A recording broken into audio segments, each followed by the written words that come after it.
নমস্কার বন্ধুরা, দেখুন পিউ একটা সুন্দর ডিজাইন বানাচ্ছে। তো এক টুকরো কাপড় নিয়েছে, 1.5 বাই 1.5 চৌকো কাপড়, আর সোলার বল কিনতে পাওয়া যায় ছোট্ট ছোট্ট। তো ওই কিনেছে, আর ওই কাপড়ের মধ্যে সোলার বলটি রেখেছে। রেখে দেখুন কত সুন্দর, ওই যে ঘুরিয়ে ঘুরিয়ে ডিজাইনটি সেলাই করছে। তো ব্যাক পার্টে বসাবে।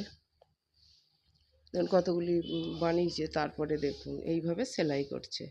তো আপনারা ওইভাবেই সেলাই বসাবেন। আর এই ডিজাইনটা দেখতে খুবই সুন্দর লাগে পিঠে, ব্যাক পার্টের।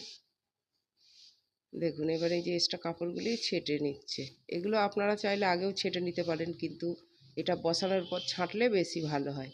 তারপরে দেখুন এই পাটটি ওই পাটটির উপরে বসিয়েছে, বসিয়ে আস্তে আস্তে সেলাই চালাচ্ছে। আর বন্ধুরা, ডিজাইনগুলো এরকম মিলিয়ে রাখবেন।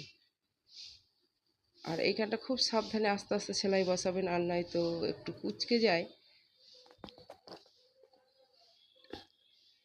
আর এক হাতে আমার ক্যামেরা থাকে, আবার সবাই ক্লাস চলাকালীন আমি এই ভিডিওগুলো করি, ওর জন্য একটু ডিস্টার্ব হয়ে যায়। তো দেখুন বন্ধুরা কত সুন্দর ডিজাইন ও করেছে। আর ভিডিওটি ভালো লাগলে লাইক কমেন্ট শেয়ার করবেন, আমার চ্যানেলটিকে সাবস্ক্রাইব করবেন। আর ভিডিও দেখার জন্য ধন্যবাদ বন্ধুরা। শেষে দেখুন এই লুক এসেছে।